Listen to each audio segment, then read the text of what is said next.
My name is Ilana Earhart. I'm the business librarian for Jackson County Library Services. This is Resilient Reads, and Abigail Schilling is leading us through a conversation on business resilience, and she'll talk to us about procrastination versus productivity.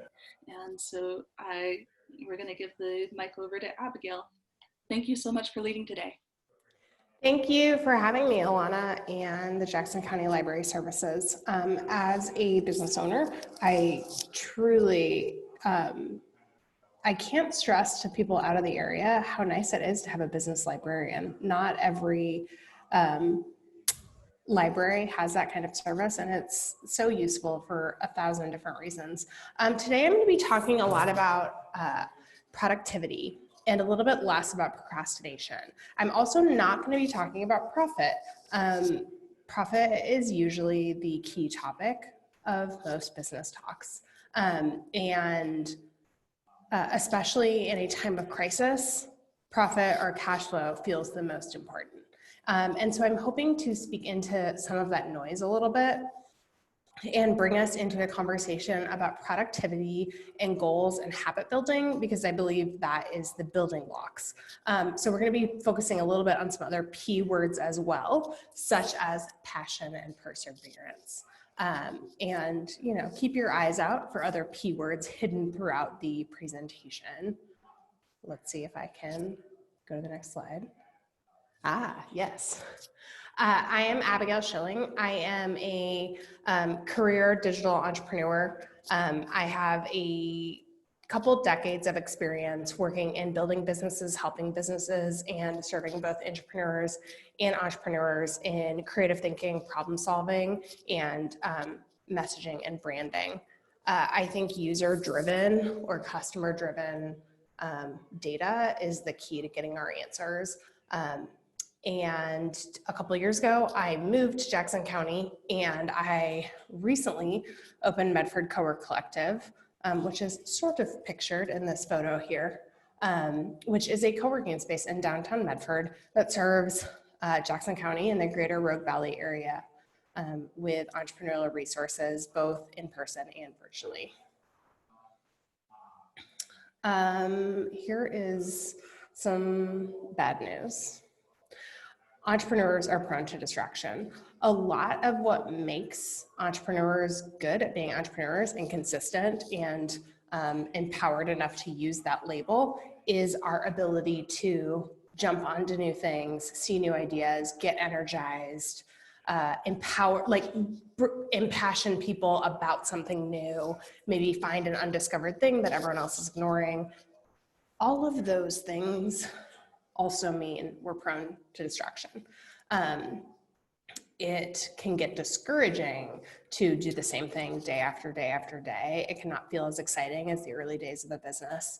And it can feel exciting, you might even say, when a public health and global economic crisis come down the pipeline and you suddenly have to talk about pivots and coming up with new ideas, and that can almost be energizing.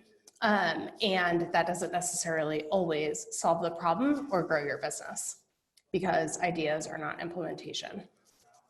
And so what I wanted to talk about today is how we can, and this is coming from a personal place. This is an area that I feel like I can really grow in, and how I can kind of recognize when I'm headed towards a shiny thing, and ditching an implementation that I've begun but not finished. So I wanted to bring up the first book that I used to bring me to this point of discovery. I see there's a chat. Alana's contact information. I have the chat open now too, so feel free to throw anything up in the chat. Also, speaking of chat, these slides I can send out after, and as well as some links to some of the resources I talk about. If you want to put your name in the chat, I'll make sure to get that down and distribute slides and additional resources in the next few days. So the first book that I wanted to share with you all today is Grit by Angela Duckworth. And she is a doctor of psychology and sociology who has basically spent her career studying the character trait of grit. And she has come up with her own definition of grit, which we'll get to in a minute. But her book is New York Times bestseller, a very compelling read. I did it as an audiobook through the Jackson County Library rental system, which is totally free, easy to do. I like to listen to it a little bit sped up. Otherwise, I might never finish, to my earlier points about not always finishing things.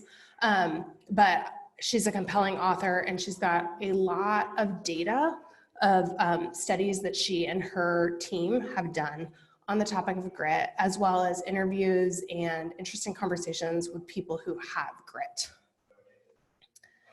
And she has a new podcast too, which is called Unanswerable Questions, I believe, where she has a conversation with an economist, and they talk about kind of the combination of these two things, people and economics.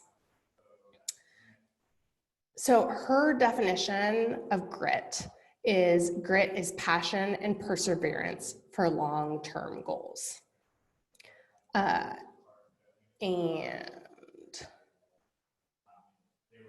she assesses this using the grit scale that she determined.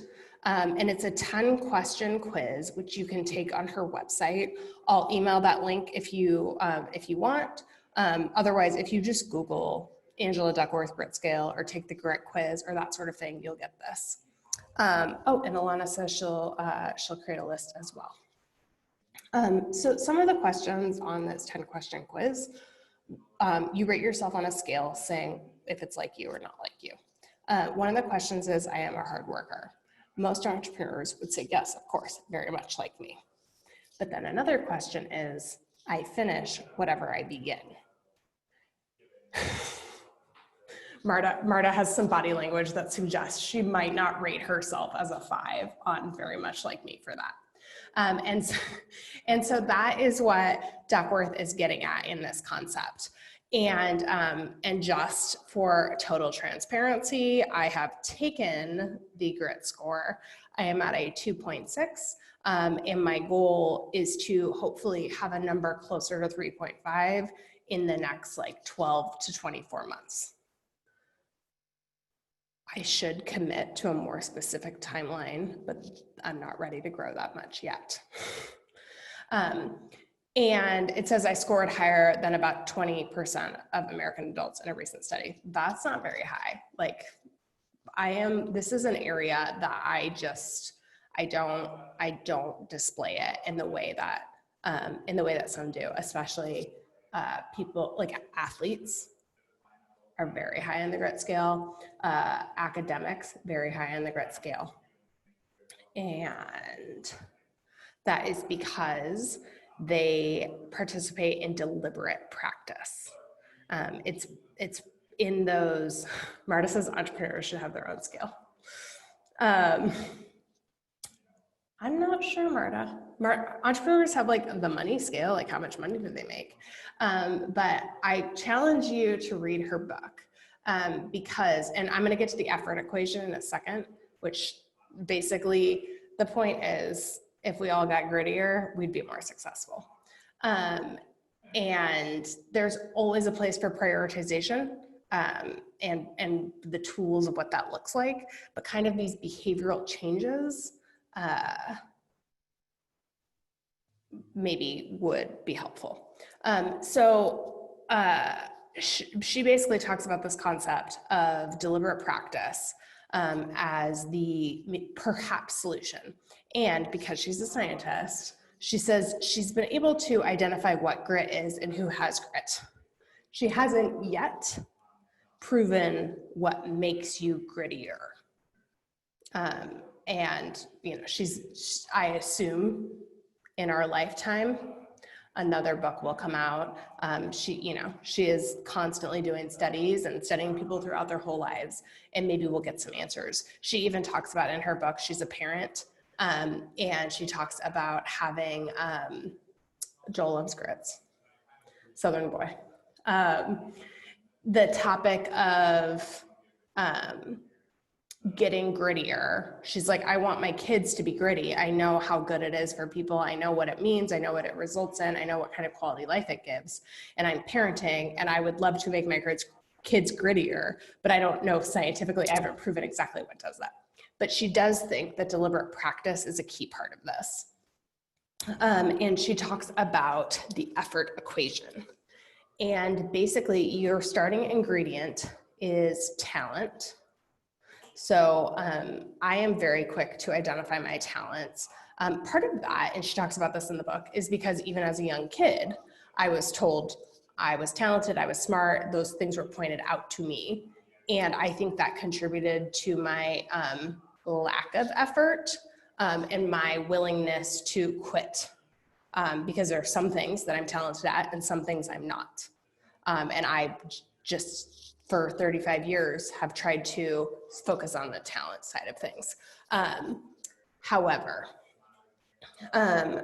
she says you only get skill when you take your talent and you apply effort. And if you think of an athlete who's showing up to the pool every morning, that sort of thing, that's how you get skill. Then you take skill and you multiply it by effort again to get achievement, or success in the business world would be a similar word to achievement. And so to quote Angela, effort counts twice. Like the effort is more important than the talent. The effort is more important than the skill. The effort is more important than the industry.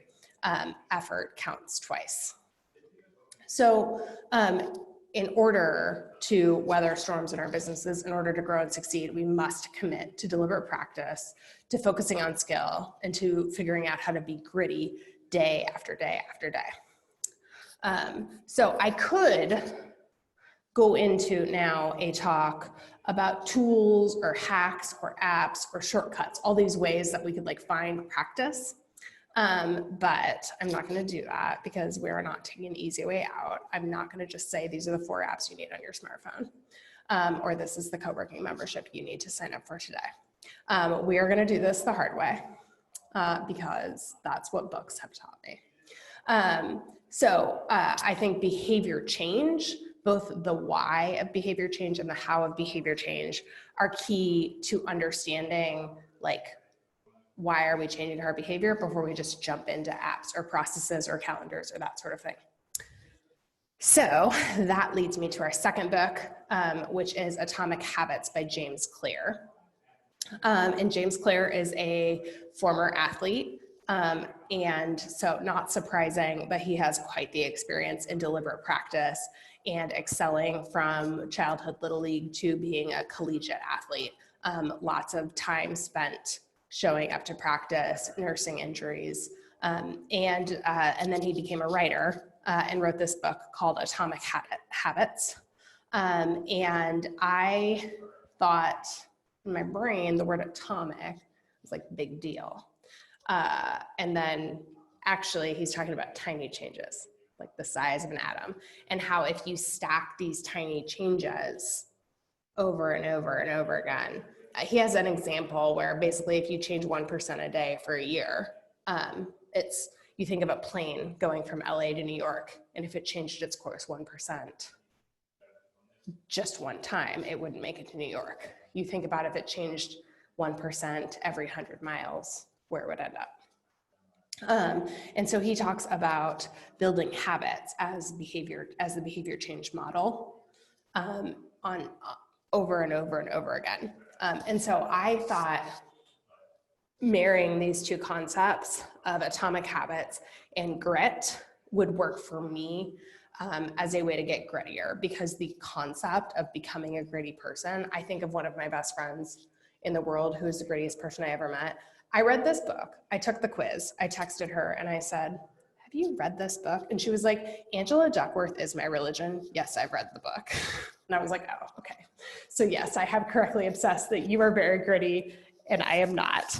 And I texted her my score and she was like, oh, I love you. Doesn't surprise me.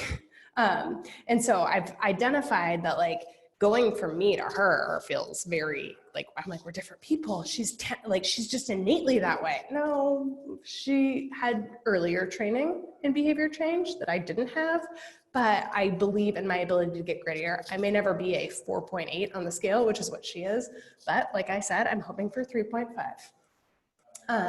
So his assessment of behavior change is that there's these 4 laws. The first law is make it obvious. The second law is make it attractive. The third law is make it easy. And the fourth law is make it satisfying. And we're gonna go through these 4.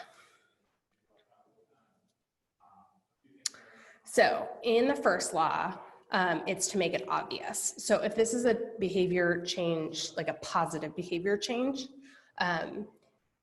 then you're gonna wanna make that change obvious. The inverse, if it's a bad habit, like let's say smoking cigarettes that you wanted to quit, you would wanna make it invisible. So that's the inverse of those laws. And he's got a couple tips on how to make it obvious.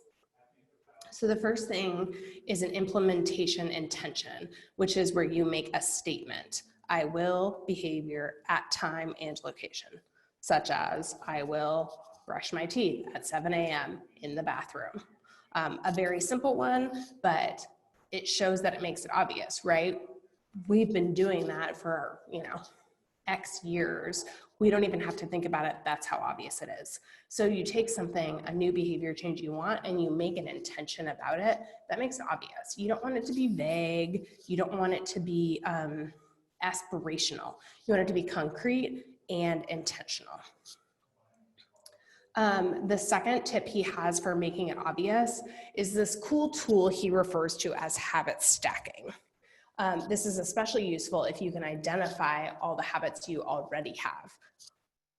Like walking to your car to drive it to work counts as a habit. All of these things are habits, especially if they're automatic, because that's what makes a habit. It's hard at first, and then once it becomes a habit, it's automatic, thereby freeing up your energy for more creative thinking and new habit building.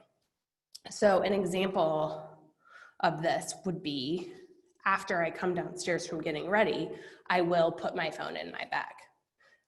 This would be an example for someone who keeps forgetting their phone. And so you can create this series of stacks. And he talks about how he has his 10 habits in the morning. And ever since I read this, I think about my day differently. I notice when I have existing habits and then what habits I might slip into that. So for example, when I wake up in the morning, after I get ready upstairs, I go downstairs, and my downstairs activities include feeding the dogs and starting the coffee. And I realized that I'd been wanting to do some physical therapy activities, stretches, but I couldn't, I kept forgetting. And so I added that to my morning stack. I was like, while the coffee's brewing, I will do my physical therapy exercises. Guess what? I finished my physical therapy, I get a cup of coffee. That reward will come up later. But then I've incorporated into my stack. It all flows one to the next. My brain handles it for me. The last way of making it obvious is to design your environment. And this is an example from the book. We have a before and after diagram, and this is a kitchen in or a cafeteria in a hospital. And they were seeing that if they offered water more often as a beverage you could purchase instead of Gatorade, coffee, etc., if people would choose it. So in the diagram on the left, the water is only available at the 2 black squares, and then other drink options were available at the 3 gray squares, and then everything else was food options. In the diagram on the right, they have added water to all the gray squares, so that it's one of the options at the other drink stations. And then they've added, the circles are baskets of water next to every food station. They're making water obvious. They didn't tell any of the employees or guests who were using this cafeteria to purchase their meals what was going on. They just changed the environment. And it dramatically increased, I think it was 40%, the amount of water bottle sales, and the non-water drink option sales decreased significantly because they redesigned the environment to make the water more obvious. People wanted water, they just needed to see it. There are some that argue that all advertising is about designing the environment and making it obvious, and that is frustrating sometimes. Maybe some things are too obvious. The second law is to make it attractive. So one of the ways you can do this is what's called temptation bundling. And so this is when you like put something you like and something you dislike together as kind of one habit. And one example that I already did in my personal life and didn't know the term for it, which is temptation bundling, is I love podcasts. I listen to tons and tons of podcasts, and I have my favorite ones that as soon as the episode comes out, I want to listen to it right away. Oh, there's a new episode out. So I committed a couple of years ago. They have a special playlist in my podcast playing app called Treat Yourself. And I only get to listen to those if I'm on a walk. Because sometimes I just don't feel like getting out of the house and moving my body, but I would love to lay in bed and listen to my new podcast episode. And there are plenty of podcasts that I let myself listen to while I'm laying in bed. But these ones that I like am really jazzed about, I got to get on my feet and get those steps in while I listen. And so this is called temptation bundling. There's a more dramatic example in the book where someone hotwired their like at-home stationary bike to their television or to their Netflix. And so the TV was powered by the pedaling. That is like extreme temptation bundling, where like, if you want to watch this TV, you bicycle the TV. Also good for the environment. Another way that you can make it attractive is by changing your culture. Peer pressure is a real thing, and as human beings, we are influenced and motivated by the people around us. And this is one of the reasons why co-working is it's not just about workspace, but it's about community. Because when people are working together, they rise the tide. Everyone's bouncing ideas off of each other, motivating the crowd. It's a place where everyone's showing up to work, and you want to succeed, you want to do it. And conversely, the inverse is if your culture is not necessarily on the same page as you, like I'm making a specific example about entrepreneurs, but parents get really into this with their kids. They get very nervous about the behaviors that their kids' friends have, because they know that we feed off of each other. And so they're hoping that their kids' friends are going to have better behaviors than their kids do, so they'll be a good influence. I have a friend visiting right now, and my mom likes the friend more than me, and she's very much in the hoping the ideas will rub off. The culture concept, like I said, is one of the reasons why co-working works. And the inverse of that, the example I came up with was if you're working at a coffee shop. So let's say you're sitting, typing on your computer at a co-working space. You're not talking to anybody else, but maybe you're hearing business conversations, or people are seeing you show up to do your work. If you're working in a coffee shop, no one cares what you're doing. Other people are there for all sorts of reasons, maybe to socialize, maybe to just get some food, get some caffeine. So that's kind of the inverse of how that culture works on a less dramatic scale. And then another way you make it attractive is the motivation ritual, which I gave an example of before, and now I don't remember what it was.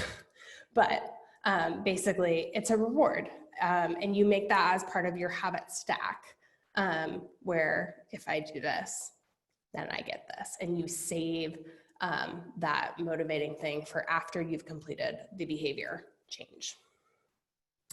The third law is to make it easy. And the inverse of that is to make it hard.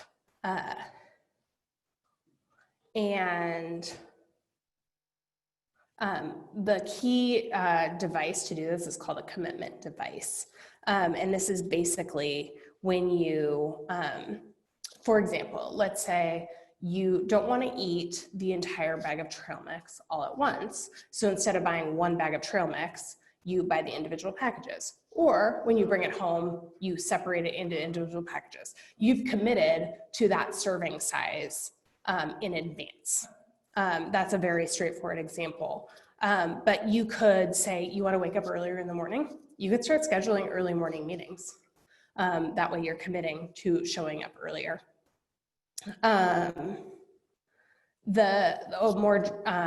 example from the book is that you could, again, if you want to watch TV less, but it's really easy, right? It's just sitting right there staring at you.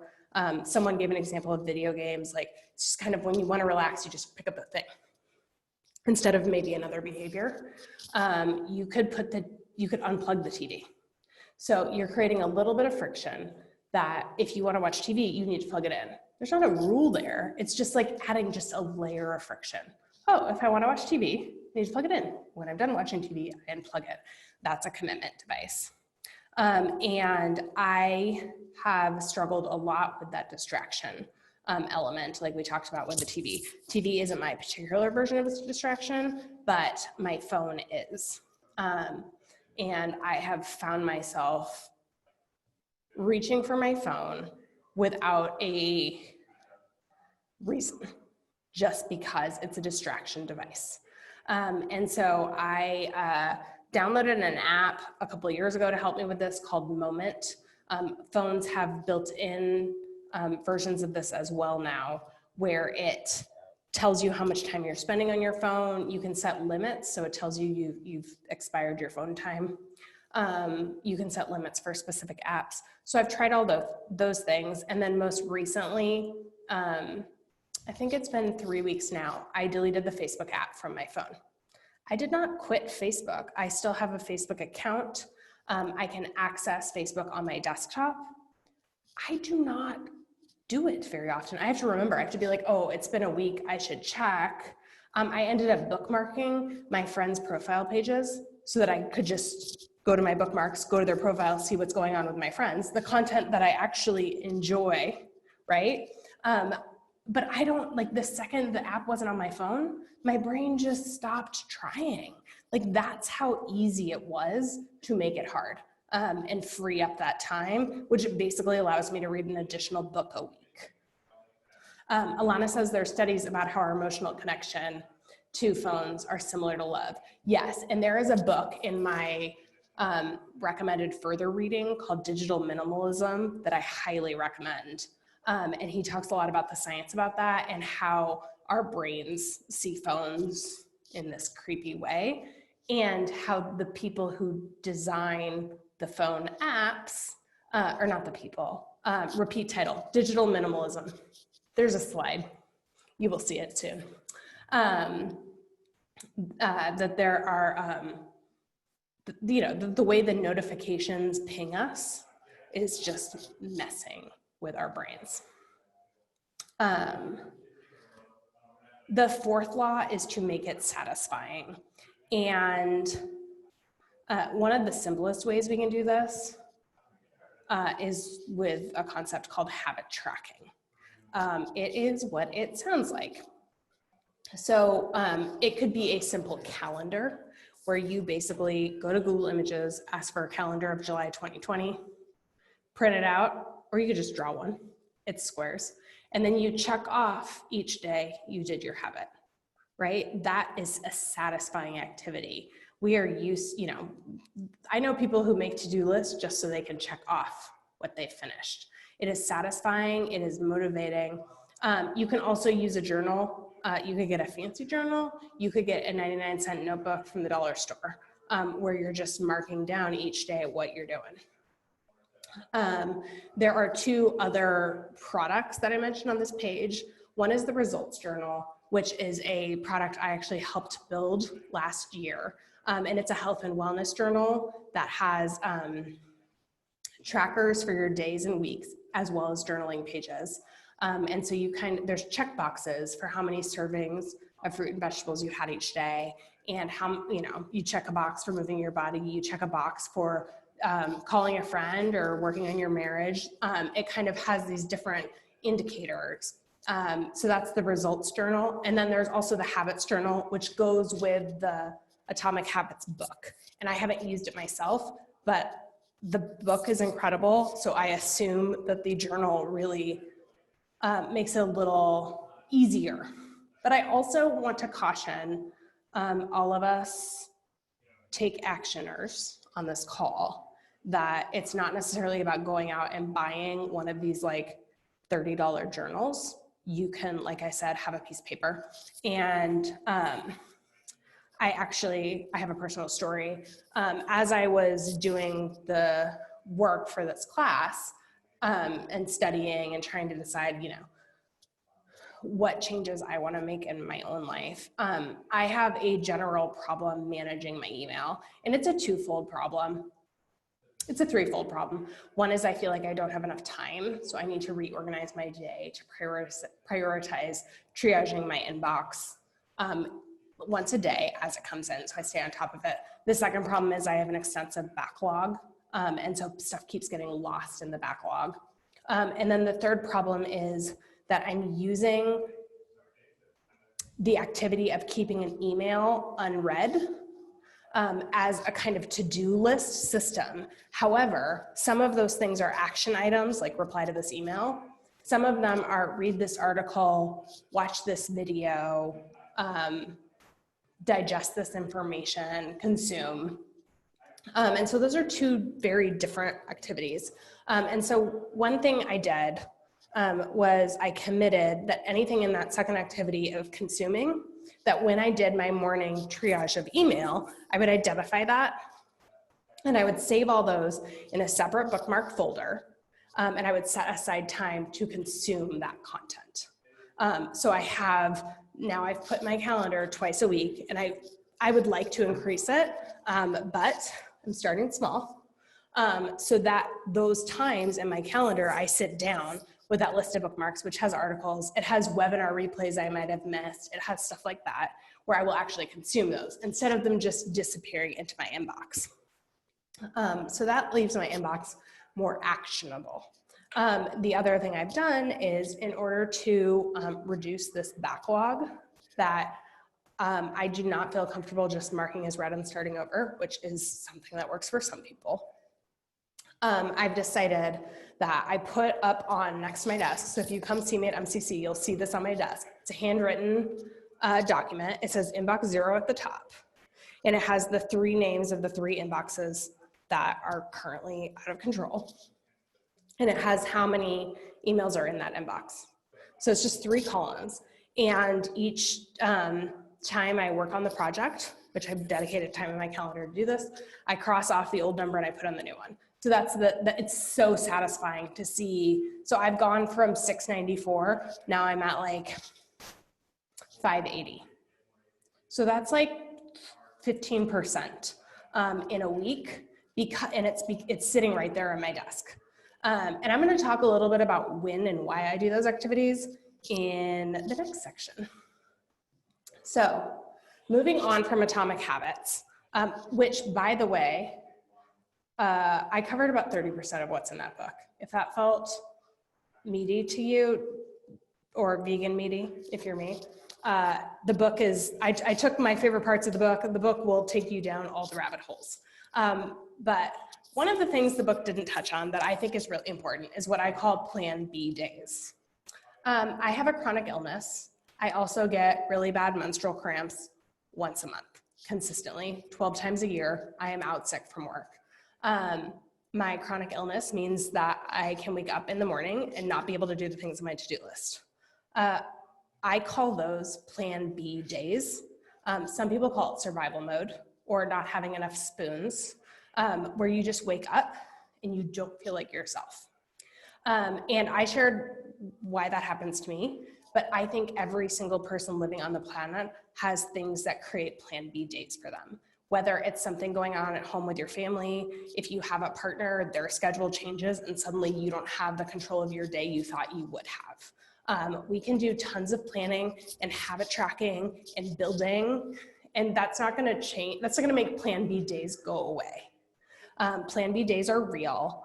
And I think it's important to acknowledge those and then also talk about like what we do to honor those days.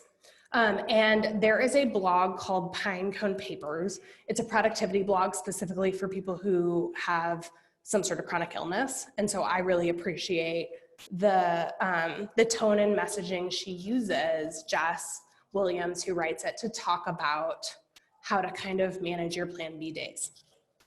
So one thing she talks about is planning for Plan B. So this is an example of her planner. And so the way she plans her week is she writes out her week, and it's kind of like a to-do list and a schedule. So on the left column, you'll see on Monday, she's going to the doctor, and then the groceries are getting delivered. Tuesday, she's going to do some gardening. She has a fitness class. Yes, Alana says mental health needs might be managed with Plan B frameworks. Exactly. Mental health challenges or surprises is a perfect example of you feel different today than you did the day before or you did when you planned your day. It's just, things aren't panning out. So Wednesday, she's got laundry day. Thursday, she's got the pool class. She needs to call the DMV. Nobody likes doing that. Good for her for putting it on the calendar. I have to do that. And I have to tell 2 people. Otherwise, I just like don't do it. Friday, she's got dinner. In the right column, this is her Plan B column. And she has in advance looked at her calendar and thought about her Plan B self. And with her gardening on Tuesday, she knows that with her particular chronic illness, there's a chance she could wake up that day and not physically be capable. And so instead, she's put another activity on here on the Plan B, which is make a list of plants for flower bread, something she thinks she could do on that day. And then she also was going to pick her son up after track, and it's like, well, he can get a ride with his friend. So I'll just need to call his friend's mom and be like, hey. So she's honoring her Plan B self by kind of sketching this in here. And then Marta brings up the spoons approach, which I mentioned earlier as one of the terms people call this is like having enough spoons. And Marta says, spoons approach can indeed be relevant as a concept for implementing what needs to be done to accommodate and plan and manage with a variety of health needs. Mm-hmm. So then, this is something I do, which is a version of Jess's plan for Plan B, is I have a generic to-do list for Plan B days. And it's kind of like a rainy day playlist. And it's a list of things that I could do. And sometimes they're things that are on my to-do list, but they're lower priority. And so therefore, I never address them. For example, the desktop of my computer has a bunch of files on it. I don't know if anyone else has this problem, where it's like stuff just gets saved there and you just cover it up and you don't worry about it. And you're like, I need to go through those or delete them. You know what I did? I put that on my rainy day list activity. I put that on my Plan B. Because if I don't have the energy or capacity to do some things, but I'm feeling bummered about not being productive, I'm like, well, I have this other list. And it feels good, right? That's satisfying to clean off that desktop. And it's good for one version of myself to do. Another thing I have on there is like sit outside, because maybe my Plan A was to go for a walk. And in my Plan B, instead of like sitting in bed and feeling shame and guilt because I can't go for the walk I committed to, which is a feeling I sometimes have, instead it's like, well, let's go sit outside and enjoy nature. So I have this list, it's called my Plan B to-do list. And it's not, it's ideas, I guess, for a to-do list to inspire me on those days. And then this is from a book called Untamed, which is a memoir manifesto that came out this year by Glennon Doyle. And she struggles with depression. That is her Plan B friend, we'll say. And she has in her book, she talks about this concept of how she wrote letters, and she calls it her up self and her down self. So her down self is her plan B day, who, and this is on the right side, the down self is feeling it's all gray, I can't feel, I'm alone, no one knows me, I'm too tired to write anymore. And these are basically Post-its that she has in her journal. So she can remember, and then she has a note from her up self about how she loves life, and it's kind of, you know, this is how she feels on her good days. And she has these available so that when she's on the opposite day, she can know who that other self of her is and honor that self, and also know not every day is all gray. Not every day is, I can't do the things I set forth. So I wanted to definitely highlight those resources for Plan B days. Lastly, this is a list of books that went into this presentation that I recommend for additional reading. So the one in the bottom right, Digital Minimalism, is the one we've already talked about briefly, about reducing technology distraction and how it combats what we're trying to do. Deep Work is by the same author, Cal Newport. Deep Work is actually my next topic I'll be tackling personally, and we'll likely do another lecture on it as well after I have a little more time with it. So Deep Work by Cal Newport and then Bored and Brilliant by Marouche Zamarati both focus on the idea of turning off all distraction. So all input from outside of your own brain, turning that off so that you can be the most productive version of yourself in whatever time you set to do that activity. Drop the Ball by Tiffany Dufu is a book that focuses on imperfectionism. So the subtitle is Achieving More by Doing Less. So figuring out where you're focusing too hard on something that isn't your responsibility or doesn't matter. Michael Hyatt, Free to Focus, is a productivity book that several of the companies I've worked for have used, and therefore a lot of the day-to-day behavioral workplace habits I've gotten from it. He has a concept called Ideal Week that I think is really good. It's basically making a template for your plan A. Again, it's kind of this habit hacking idea where you have a template for what your ideal week schedule looks like. And then on Friday or Sunday for the next week, you take your template and you take your calendar and you plan out your week according to your template. And every week isn't going to be ideal, but you have more sense of control, and you're choosing your calendar instead of your calendar choosing you. Leapfrog by Natalie Nino is a really, really good book. She has 50 different chapters. Each one is a hack for how women entrepreneurs can leapfrog or like skip ahead, climb the ladder in a way that a lot of men, especially in the tech industry, already have their own, generational hacks or access to wealth. And then Daily Rituals, Women at Work, goes through, it's a really fun, sweet read that goes through hundreds of creatives and entrepreneurs and what different rituals they have in their day-to-day life. So it could be everything from a recipe to what their little habit stack looks like. So that is my recommended additional reading. And I believe that is the end of the presentation. So I wanted to open the room up. I wanted to mute myself and just get some feedback, or not feedback. I wanted to get some, I wanted to hear if anyone feels comfortable sharing where they've found themselves on the grit scale, just kind of based on our conversation, or if they've taken it, and what kind of challenges they face in habit building.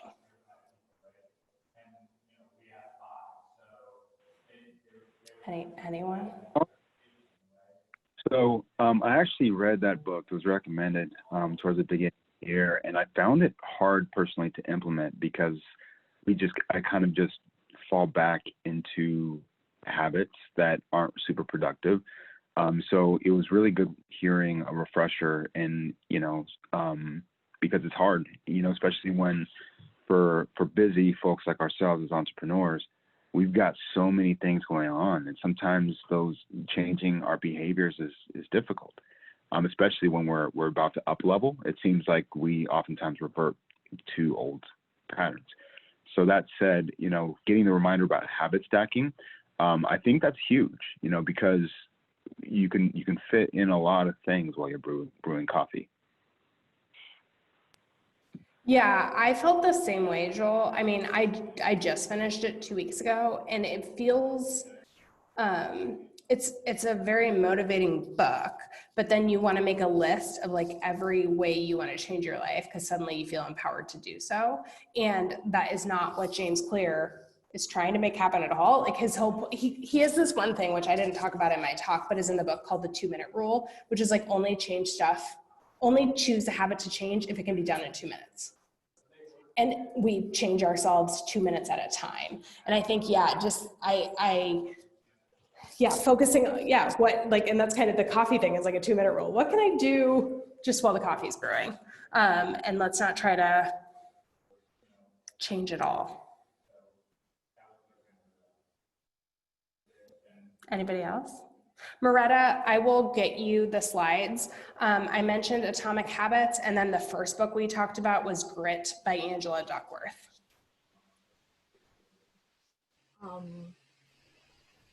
When it comes to grit, I am now processing in terms of, like, there's the Marta, the professional Marta, with my job role and that background.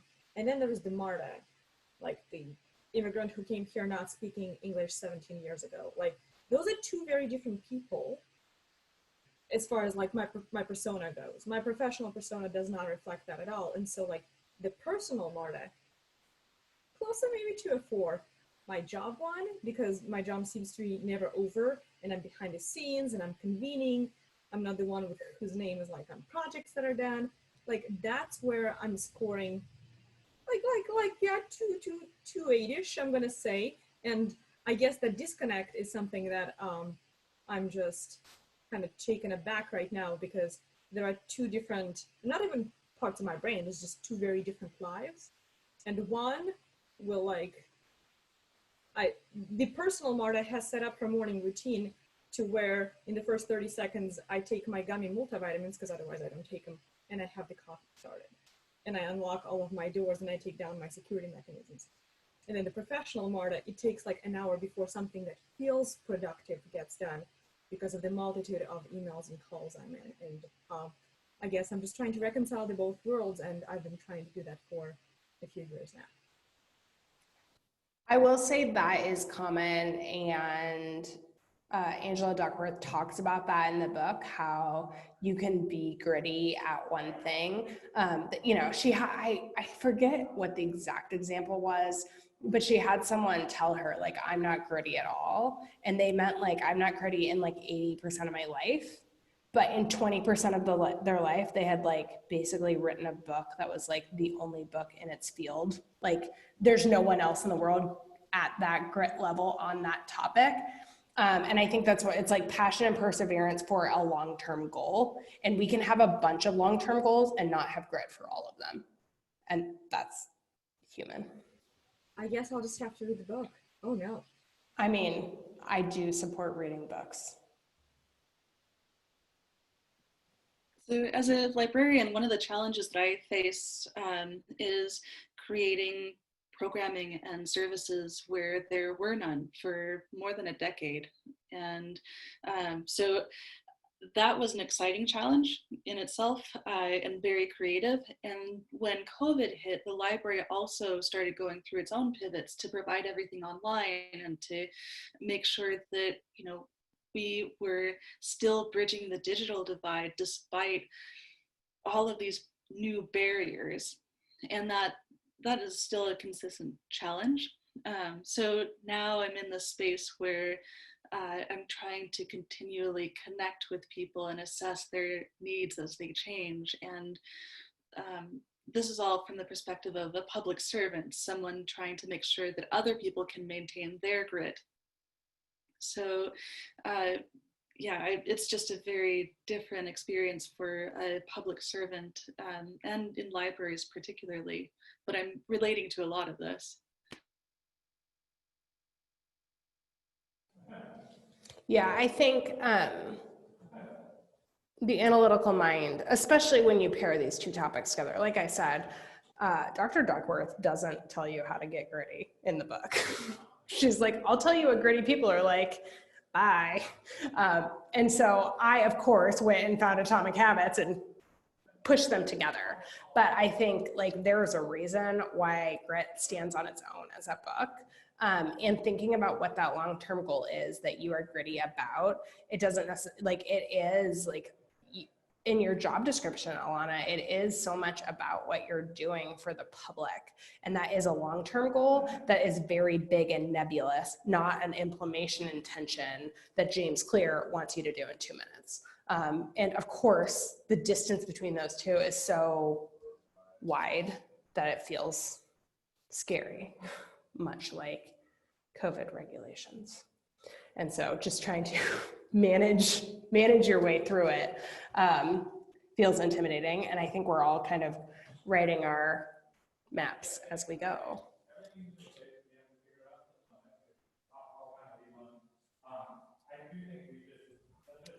Abigail, I just wanted to say that you've definitely inspired me with this presentation.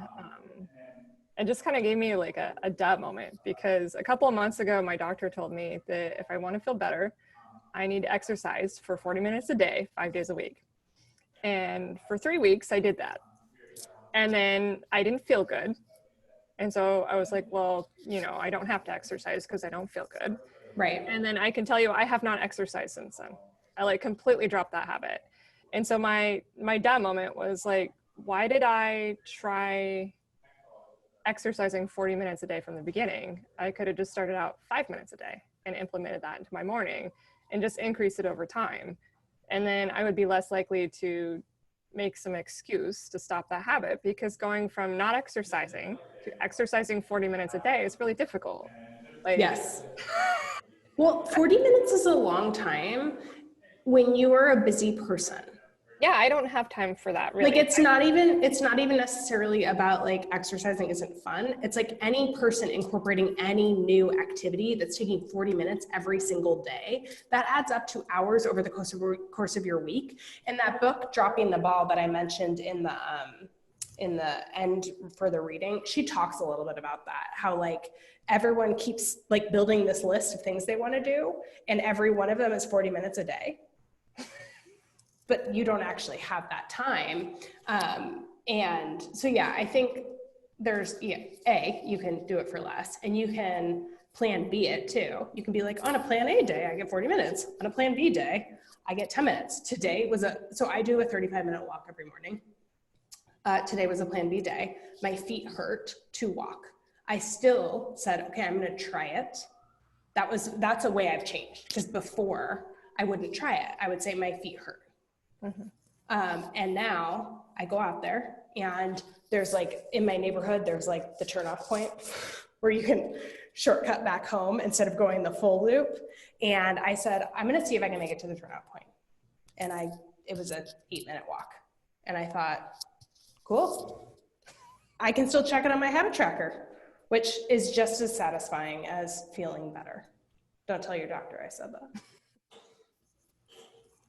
But I'm glad you feel like there's I would say there's a 10-minute walk, or I think Barb does 30 minutes 3 days a week. And she said that was her strategy. And I was like, why am I trying to do an hour 7 days a week when I could do like start small? I think that's because we all just push ourselves a little too much sometimes. Because if you were telling a friend to do the same, you wouldn't expect her to start at 40 every day. You would tell her to gradually work her way into it. And I feel like that survival mode plan B list is, I have not tried that before, but it's going to be super helpful. It's kind of like giving myself permission to slow down because I have epilepsy. So a lot of times I have that experience. Like I wake up in the morning, I'm like, oh shoot, I have this long list of things I'm emotionally motivated to do. But my body is like, nope, we're gonna lay in bed, or we're just gonna be slow for the rest of the day and super right. spacey. So I'm like, I literally can't. I know I want to focus. I know I want to get this done, but I literally can't. So having a plan B list will be super helpful. I love that. Like, Good. permission Yeah, slip for myself. I know. I need to write the woman, Jess Williams, who writes that blog, because Yeah. you can opt in on her website to her email list, and she sends an email once a week. I've gotten like 4 of them. Every single one of them I forward to at least 2 people, because it's like she wrote, like the plan B thing was something she wrote about 3 weeks ago. And it's like so transformative. It's like being softer on yourself just because you're still ambitious. You can still get all the shit done you want to do in the day, and you have true grit. Like those, like Marta was saying, like there's the professional me and there's the other, a little bit softer, maybe sometimes slower side. And you have to kind of honor all of those when they come up. And yeah, so I love that idea of the Plan B list.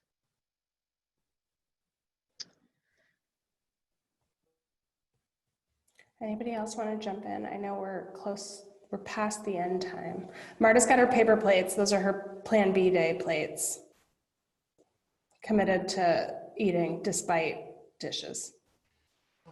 And I only do laundry once every 3 weeks. So this is my fancy dress because I'm out of my casual stuff, because I only do laundry once every 3 weeks at a laundromat. I don't have time for that.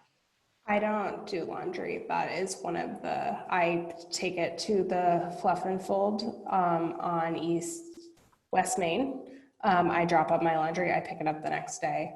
It's just one person's laundry, so I'm not saying this hack works for everybody, but they wash it, dry it, and fold it, and it is not that expensive for how much mental peace it gives me and time it gives me to do other things that may generate profit, but at the very least make my life a more productive life. I also have backup paper plates, Marta. when the kids are home, sometimes we break out the paper plates. Because I cook more. I noticed that I cook for them when they're here. We do week on, week off with Dad, is my co-parenting schedule. And I cook when they're here, but I eat like crap when they're not, because there's nobody to cook for but me. So working on that one. So I was going to say something about the exercising thing. As somebody, so for me, I was going to add a piece to that, like the starting point. There's a mindset piece and a reframe that has to be done with some of that too. And I'll explain what I mean by that. And it's really because, so for me, I have a hurt knee. I have a knee that probably has a torn meniscus. And so like when I work out, it just puffs up like a grapefruit. Even if I wear shoes that are just like a little higher in front than like in the back and the front, or going upstairs, like it's just killing it right now. So it needs to be tended to, but it's made it so that I've been like super inactive compared to normal.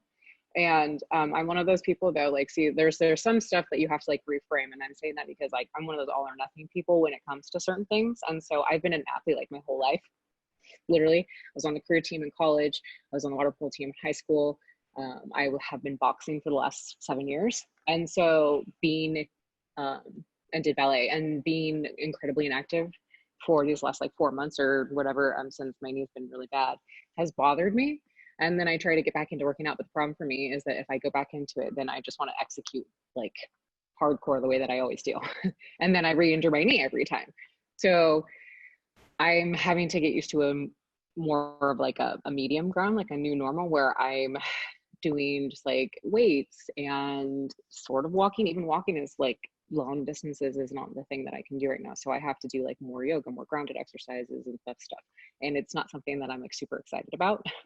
So I have to do this reframe. I'm in the middle of working on it still, like this reframe mind piece where I'm like, okay, because I'm not happy with certain things that I can't do. And I don't feel my strength is not there right now. And so I'm like, okay, I'm working on things that are within my control.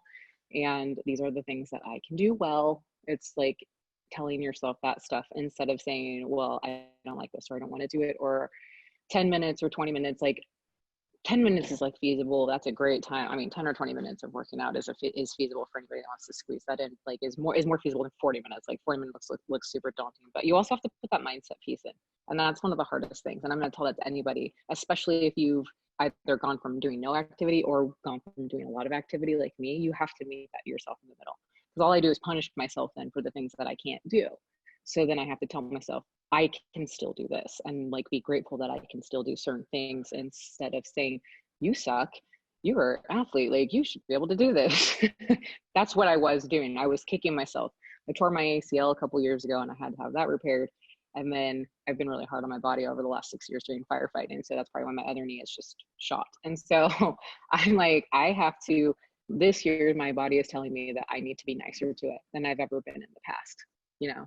So there's that reframe piece. Lindsay, for you, maybe it's more like, okay, 40 minutes is daunting, whatever, but maybe you just can say like, I'm proud of what I've accomplished in 10 minutes, or like, I'm proud of myself that I can do this, instead of it being like, oh my gosh, I didn't do 40 minutes. Like more like, I am super proud of what I've accomplished for this amount of time. And that can be really related to any of your goals too, right? So. I think that's why it's the Plan B days are so important. And I realized, yeah, I didn't have a name for it before, but I've been moving into that, because it's just like, if you're comparing yourself to maybe an energy level you had in the past, or certain productivity, like you had a great day, why does the next day suck? And instead of beating yourself up all day and actually getting nothing done, just moving to, okay, this is how I'm feeling today, just accept it. And then doing something else, like you were saying, Abigail, about like things that you keep pushing down that you don't do because they're less important. Well, today's the energy I have to do something like that. And look at that, I'm actually making progress, and it feels so much better. Right. No, I agreed with the Plan B thing. I just think sometimes when we call it Plan B in our mind, then we feel like it's lesser than, instead of being like your gratitude day, where you're like, I'm grateful for this. So that was my piece from that. Because like in my mind, sometimes that comes from having a weird winning attitude and being incredibly over competitive. I'm like, Plan B is like the worst plan than Plan A. Right. So then I still feel bad. Else. Right. So that's just like, you know, I maybe I'm not the only weirdo on the call that's like that, but yeah. So.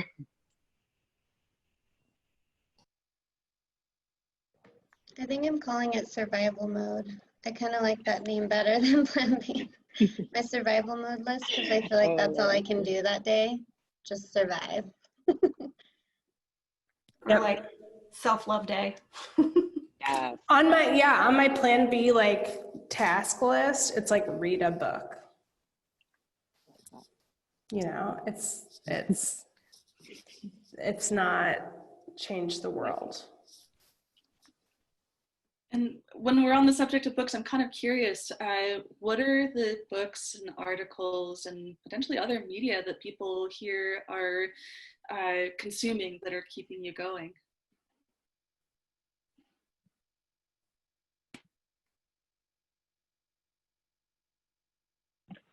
I'm listening to a lot of podcasts. Oh, sorry, Joel. Oh, you're good, Natalie. Go ahead. Just two things. Podcasts and Audible, like self-development books. And which one? I kind of skimmed through Girl Boss the other day with Sophia. She's the founder of Nasty Gal. It's kind of in my industry of fiber arts and clothing. Skimmed through it. I didn't really like her style, maybe. It was more of a story than like. Yeah, it's her memoir, and it came out like 6 years ago, I think. Mm-hmm. So it doesn't, I've heard it doesn't age well. No. But that's probably why you didn't get much out of it. Probably 6 years ago would have been innovative and inspiring. Yeah. And whatever, like, actually your newsletter, Abigail, is amazing. Oh, and I read that one, the end of the Girl Boss or something like that. Yeah, the end of Girl Boss. So true, like the millennial age and this attitude of, it's all changing. A lot of people are like super, like just now getting attached to their own brand of feminism, and others are like, no, we were never feminists. This was just, we're trying to make it the normal. it's just a really interesting conversation. But yeah, whatever comes through my inbox or my Audible is what I'm in. I've been tasked with reading Your Body Keeps Score. Has anybody read that? Oh, my mom's reading that right now. Yeah, I'm reading that as part of something I'm doing, and so it should be interesting. I'm actually interested to read like how your body, like, you know, how your body's affected by trauma. So Yeah, she said so the concept of the book is that your body like is like anything that's happened to you in your lifetime is like stored in different parts of your body. I'm explaining it a little more woo-woo than the book actually is. But my mom says it's been really helpful for her. As you know, she is a baby boomer. She hasn't like gone through a ton of like psychotherapy where like I've gotten these sorts of realizations from psychotherapy. She's getting it from this book that's like, yeah, no wonder it like hurts to walk. Like I have had a lot of shit in my life. So I want to read that book. Yeah, so I'm excited.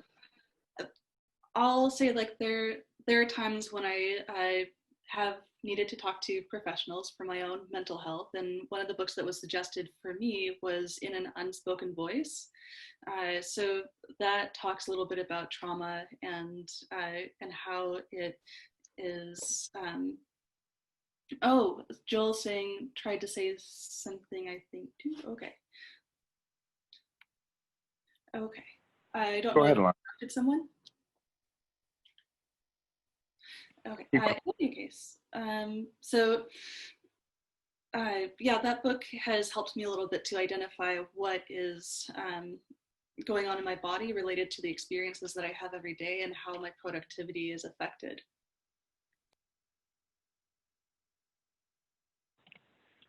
Yeah, you know, I was just gonna share that I'm, you know, revisiting some of the books that I've read in the past has been really helpful, just because it kind of calls to mind the things that you know, need to be called to mind. And I find oftentimes that when I need those reminders, conversations kind of bring it up. Just like yesterday, you know, speaking with Alana, you know, on the phone about, you know, being the presenter next month, I was like, oh crap, maybe I've got to actually revisit so I don't sound, or I sound like I know what I'm talking about. So I was revisiting The Big Leap, and again, you know, when you're about to level up, it seems that you kind of revert back, and so getting these reminders from time to time is really helpful. I'm also part of this really interesting group of people that meet every Tuesday and Thursday called the Virtual Main Street, and that's been pretty rad to get inspiration and kind of gut checks every once in a while to make sure that I'm still on the path.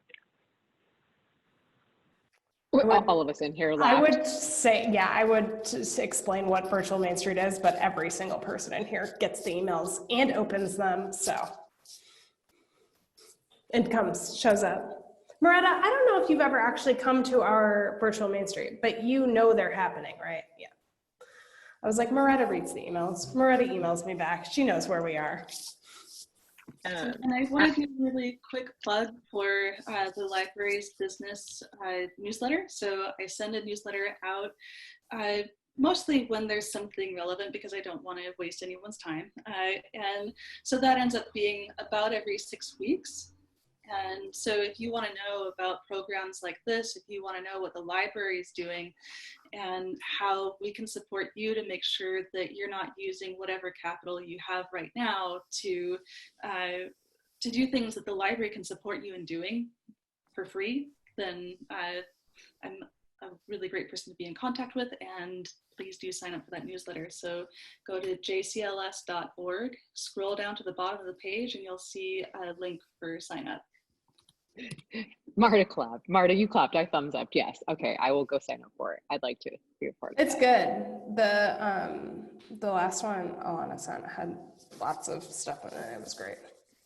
Abigail, and I'm judgy about newsletters.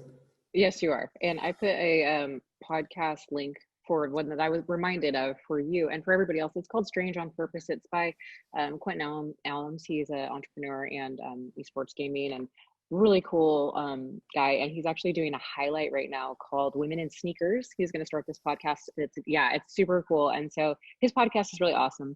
in general. But the new series is going to debut in August, and it's about women that are just doing amazing, cool things, and women in sneakers and just doing it differently. And so for anybody that's interested, he's super cool. I'll let you guys research him yourself so that you can find out more about him. But he's what Joel would call a dope human. So. All right. Alana, you want to close us out? Yeah, for sure. So it sounds like everybody got quite a lot out of the discussion. So I'm really grateful for everything that you put together and everything that you had to offer today, Abigail. So again, like, please keep in contact with Abigail and with the library. And also, if you noticed anybody here today that maybe you didn't meet before, or you haven't been in such contact with, but you're curious, maybe share your information now before we close out. So I can also be a connector of people. If you're like, well, that person shared something really cool and I just didn't have time to connect with them, I will for sure do that for you. So again, thank you, everyone. I know that everybody's really busy, so we'll have another of these sessions next month. This is the third Wednesday of every month, and Joel Daniels will be leading. So every session is different, and it depends on the experiences and priorities of the person speaking. So I'm hoping to collect a wide variety of voices. So look forward to next month, and we'll catch up with you then.